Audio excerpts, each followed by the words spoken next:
Also das, was wir gesucht haben, den Hinweis, wo der Schädel ist, den haben wir gefunden. Das ist sehr schön.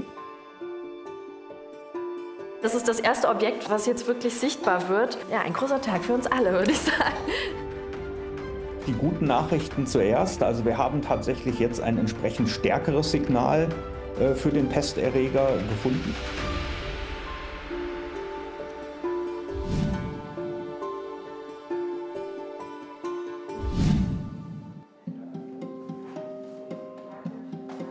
Heute kann das Team um Enrico Paust endlich den Sarkophag des Jenaer Herzogs Johann Wilhelm öffnen. Weggeben. So. Jetzt festhalten. So. Und findet eine Flaschenpost anstelle des fürstlichen Schädels. Ansonsten... Ja, der erste Eindruck ist, dass es wenig Veränderungen seit 1958 gab, seit dem Brandanschlag. Es scheint alles gut erhalten zu sein. Das sieht schon mal sehr gut aus. Damals war der Sarkophag untersucht und wieder verschlossen worden. Wo der Schädel blieb, ist ein Rätsel.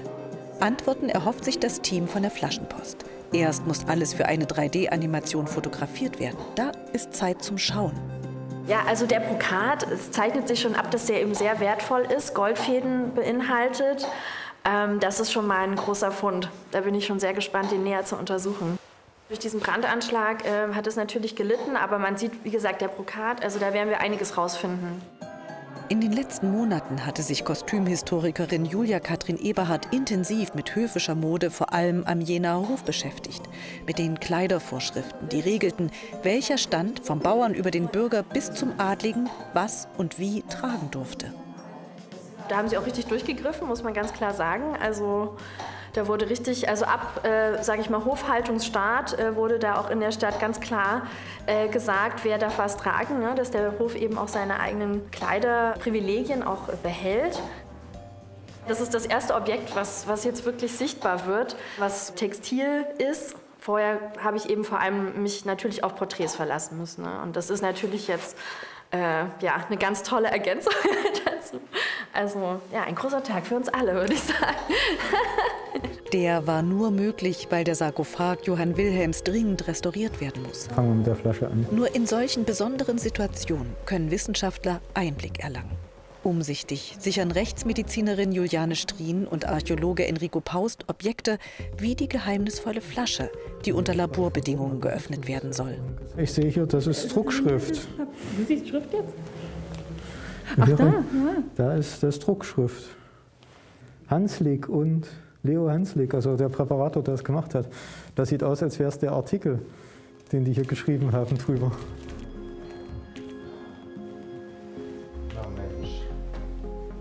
Das sind zwei Särge übereinander. Sie sehen, das ist der Holzsack, der zur Bestattung in der Kirche war. Die haben den zuerst eingesackt, dann haben sie den Übersack für die Beerdigung gemacht. Den hübscheren mit der textilen Bespannung. Ja, der Übersarg ist komplett bespannt, der Rest nicht. Bevor dann der Zinnsarg gebaut worden ist. Man muss ja mal in die Tiefe gehen oder in die Beginne dieser Särge. Das ist ja entstanden in der Reformation durch Luther. Der Sarg ist nichts anderes als Christi Frau Schoß und Ruhebett. Und der Tod nichts anderes als ein süßer, langer, traumloser Schlaf. Und da war plötzlich die veränderte Todesvorstellung, also weg vom Totenbrett über das Fegefeuer hin zur Auferstehung, wenn man gut war plötzlich die Unversehrtheit des Leichnams von entscheidender Bedeutung. Und deswegen gibt es auch in den protestantischen gesinnten Fürstenhöfe den Metallsarg plötzlich. Für die Menschen im Barock war der Tod Übergang in eine andere Existenz. Dafür wurden den Verstorbenen auch Beigaben auf den Weg gegeben. Oft Symbole für Wiedergeburt und die Hoffnung auf ewiges Leben. Ein Taubenei, oder? Was ist das? Für Taube finde ich es fast zu groß. Oder? Ja. Hühnerei auch nicht. Was ich meistens findet in den Grüften, Eier, Andachtsbücher, Schmuck.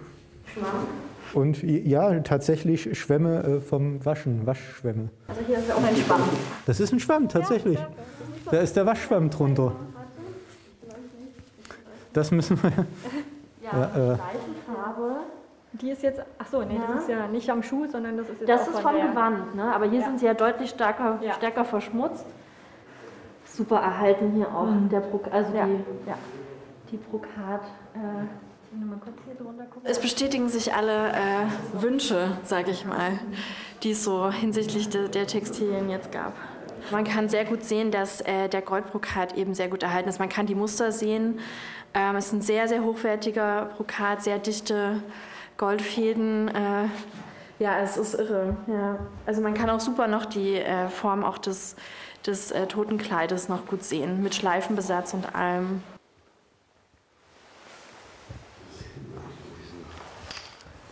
So, jetzt. So, ein vergoldeter Silberlan, also ein echter Lan. Ja? Ein seidener Faden mit vergoldetem Silber umwickelt. Höchster Prunk angesichts des Todes. Was erzählt das über das winzige Fürstentum Jena, seinen letzten Fürsten und mit 13 Jahren bei Amtsantritt jüngsten Rektor der Universität? Nach dem Tod der Eltern war Johann Wilhelm bei seinem Onkel in Eisenach aufgewachsen. Als er nach Jena zurückkehrt, schließen die Bürger die Stadttore und fluten die Gräben, damit ihr Fürst nicht entführt werden konnte.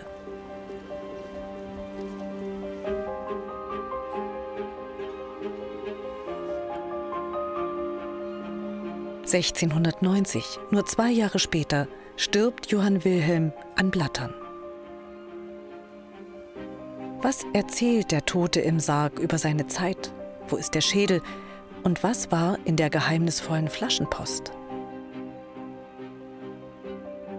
In der Flasche waren mehrere Zettel enthalten, vor allen Dingen ein Sonderdruck der Analyse, die im Zuge des Brandanschlages 1958 gemacht wurde. Diese Studie kannten wir auch schon. Hier drin gab es allerdings keinen Hinweis, wo die Gebeine hingelangt sind, beziehungsweise dass sie überhaupt nach dem Schließen des Sarges nicht wieder in diesen verbracht wurden. Was allerdings die eigentliche Frage für uns war, und da ist aber tatsächlich der zweite Zettel relativ hilfreich, der mit beigegeben wurde, mit einer handschriftlichen Notiz, in dem eben festgeschrieben ist von Gotthard Neumann, dass man in Absprache mit den Superintendenten sich entschieden hat, die entnommenen Knochen nicht in den Sarg zurückzulegen, sondern im Institut für Anthropologie und Völkerkunde an der Universität aufzubewahren. Und interessant hierbei ist dann nochmal diese maschinenschriftliche Notiz, die später auf den Zettel kam, bei der dann belegt ist, dass dieser Sarg tatsächlich fast 11 Jahre nach dem Brandanschlag und der tatsächlichen Öffnung geschlossen wurde. Also das, was wir gesucht haben, ein Hinweis, wo der Schädel ist, den haben wir gefunden, das ist sehr schön. Aber das wirft neue Fragen auf. Die anthropologische Sammlung ging in die der Ur- und Frühgeschichte ein. Da sagt Enrico Paust, Kustos der Sammlung ist er nicht. Wo also ist der Schädel und was passierte in den 11 Jahren, bis der Sarkophag wieder geschlossen wurde? Ein ganz interessanter Fakt ist, der uns auch belegt, dass Eingriffe stattgefunden haben vor der Schließung des Gruftes, ist im Grunde genommen dieses quadratische Brett, was man hier hinten sieht, was bei der Öffnung nach dem Brandanschlag an dieser Stelle stand, auch noch vor der Schließung, tatsächlich jetzt bei der Öffnung, allerdings hier rechts an der Seite sich befand. Da es ganz hinten im Sarg war, also man konnte das von außen nicht bewegen, kann man hier sehen, bevor der Sarg geschlossen wurde, ist hier auf jeden Fall jemand in den Sarg gekrochen und hat dieses Brett verlagert, und damit ist sehr wahrscheinlich, dass sich auch am Inhalt Veränderungen stattgefunden haben. Beweise. Für alle sichtbar in der 3D-Animation. Die 3D-Animation ist natürlich für uns als Forscher erstmal ganz wichtig, da wir angehalten sind, auch für unsere Forschung alles so detailgetreu wie möglich zu dokumentieren. Die in dem Fall dann auch für die Öffentlichkeit und die Rekonstruktion des Zustandes bei der Bestattung genutzt werden sollen. Das Ziel ist, dass man das dann sowohl auf unserer Projektwebsite abrufen kann, als auch über einen QR-Code dann direkt in der Gruft.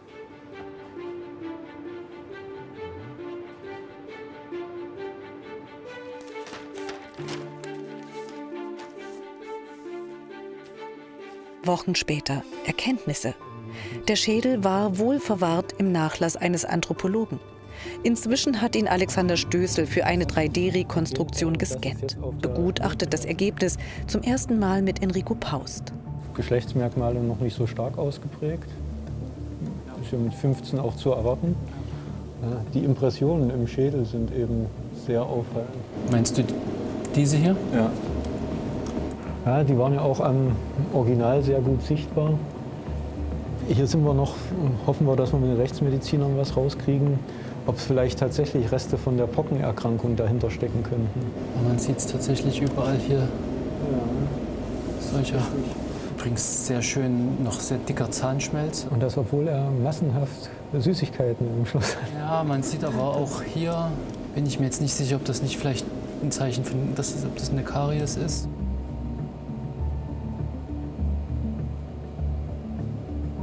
Und in dem Mittelohr sind ja die Gehörknöchelchen, Hammer, Amboss und Steigbügel.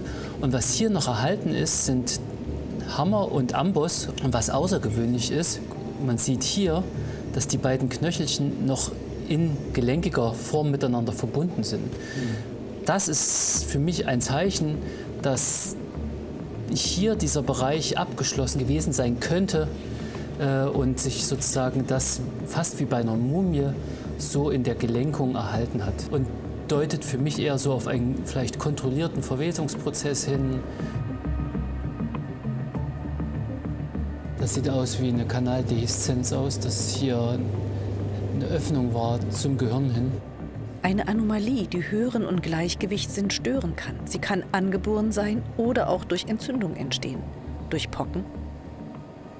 Es gab ja schon das Gerücht, dass er schon in Eisenach, also 2 Jahre vor seinem Tod, angeblich an Pocken erkrankt wäre. Vielleicht war das eine schwache Infektion, die er noch überlebt hat, aber dass das Gehör geschädigt hat.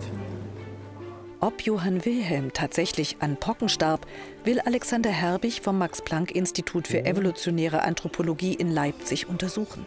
Der Wissenschaftler forscht mit seinem Team zu jahrtausendealten Krankheitserregern, wie die Pest, die in Jena bis ins 18. Jahrhundert immer wieder Opfer forderte. Alexander Herbig hat Proben von Skeletten des Jenaer Universitätsfriedhofs untersucht und Pesterreger gefunden. Vielleicht. Wir hatten ja daraufhin auf Erbgut des Pesterregers angereichert und jetzt eben auch die angereicherte Probe analysiert. Und vielleicht die guten Nachrichten zuerst. Also wir haben tatsächlich jetzt ein entsprechend stärkeres Signal für den Pesterreger gefunden. Das heißt, wir hatten ja nur eine Handvoll Erbgutfragmente detektiert, als wir das letzte Mal gesprochen hatten. Nach der Anreicherung sehen wir wirklich mehrere tausend Erbgutfragmente.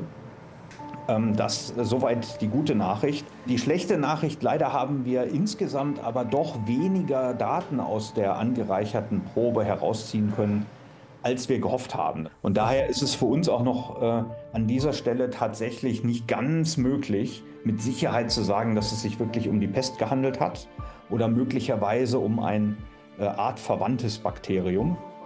Dennoch will das Team nicht aufgeben und einen erneuten Versuch starten. Ja, also wenn wir das schaffen, da wirklich ein komplettes Genom zu rekonstruieren, dann wäre das auf jeden Fall sehr hilfreich. Also wir sind ja auch gerade im Rahmen verschiedener Projekte dabei, ein bisschen zu ergründen, wie die genetische Struktur, sozusagen die Verwandtschaft der verschiedenen Pesterreger nach dem Schwarzen Tod, das heißt den Jahrhunderten nach dem Schwarzen Tod bis in die Neuzeit, wie sich diese Verwandtschaftsbeziehungen entwickelt haben und ob wir tatsächlich sehen, dass wir zum Beispiel bestimmte Arten von Pesterregern in bestimmten Regionen Europas sehen.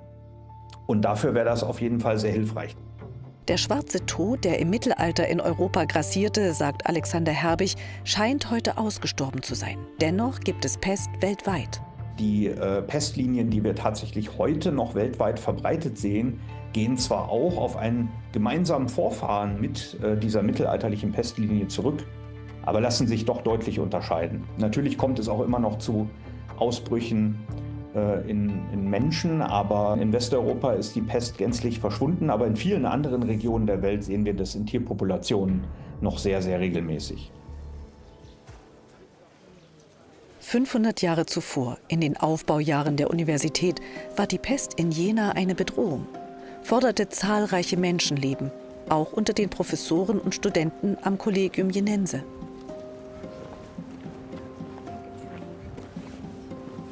Von dieser Zeit erzählen die Balken im Flur der Medizinischen Fakultät. Hier war einer der ersten 4 Hörsäle der Universität. Das sind die Balken, die auf der Saale geflößt worden sind und wo die Rechnungen noch vorhanden sind. Genau, für den Umbau in den 1590er Jahren und dann um 1600 ist das ja eröffnet worden als neuer Hörsaal der Philosophischen Fakultät. Die Balken haben die Forscher erst durch bauhistorische Untersuchungen im Rahmen des Projekts entdeckt. Wir wussten es einfach nicht und hier haben wir jetzt wirklich mal die Chance zu erfassen, wie so ein Hörsaal aussah, wie er ausgestaltet war mit den grünen Katheter an der Gartenseite, den Stühlen in die Richtung. Und das ergibt ganz viele Möglichkeiten für die Rekonstruktion, auch einfach zu überlegen, wie viele Studenten konnten denn an so einer Veranstaltung teilnehmen. Eigentlich einer der bedeutendsten Räume. Und Reste solcher Hörsäle, die findet man in Europa ganz selten. Eigentlich konkret aus der Zeit gar keine. Die meisten, die man hat in Uppsala, dieses anatomische Theater, die sind schon so 60, 70 Jahre alles jünger als das, was wir hier haben. Und hier ist ja wirklich das Schöne, dass wir oben drüber noch mit dem Hörsaal der Juristischen Fakultät das Gleiche nochmal haben. Und im Grunde genommen 2 Hörsäle dieser Zeit um 1600 voll erhalten und eigentlich auch rekonstruierbar. Das macht Mut zu einem spannenden Plan. Vielleicht kann das Collegium Jenense den Thüringer Residenzen zu einem Weltkulturerbetitel verhelfen. Bei den Neuüberlegungen zum Weltkulturerbe geht es eben vor allen Dingen darum, das Beziehungsgeflecht in den Blick zu nehmen, was Residenz eigentlich bedeutet. Residenz ist ja eben bei weitem nicht nur das Schloss. Ja. Residenz ist die Stadt. Residenz können auch gemeinsame dynastische fürstliche Einrichtungen sein, wie eben die Universität. Jena war die Universität aller Thüringer Residenzen. Die Prinzen haben hier studiert, aller Residenzen. Und es ist eben auch etwas, was in der Welterbeliste bisher unterrepräsentiert ist. Schlösser, Burgen gibt es sehr viele. Universitäre Einrichtungen, frühe Hörsäle eigentlich gar nicht.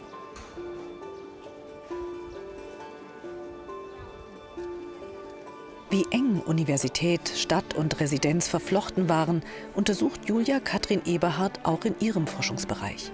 Die Kostümhistorikerin betrachtet dabei unter anderem, wie der Jenaer Hof und die fürstliche Mode die Stadt und das kulturelle Leben beeinflusst haben.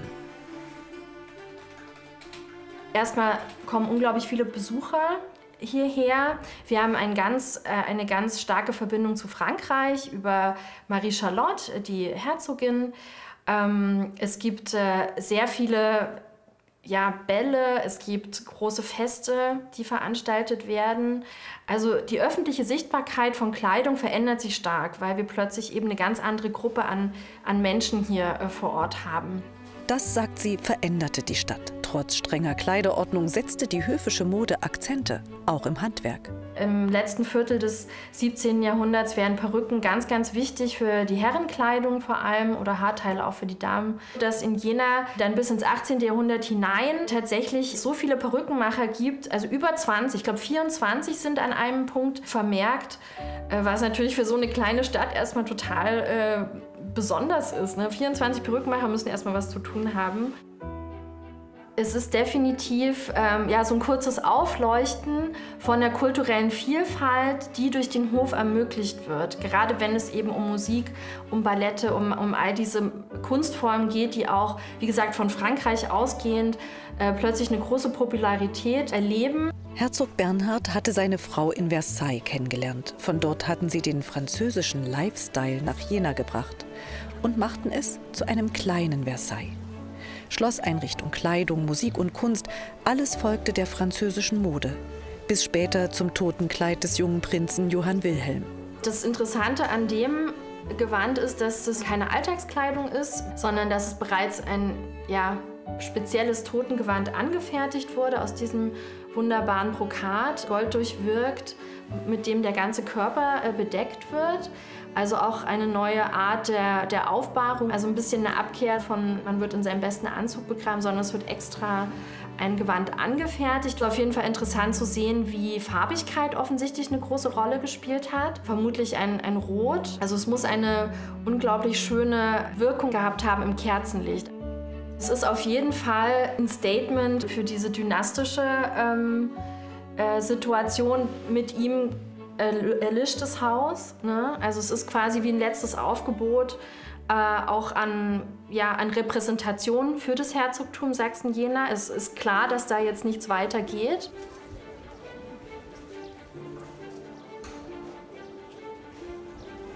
Über 330 Jahre später ist der letzte Repräsentant des Fürstentums Sachsen-Jena, der jüngste Rektor der Universität, in der Fürstengruft der Stadtkirche wieder vollständig beigesetzt.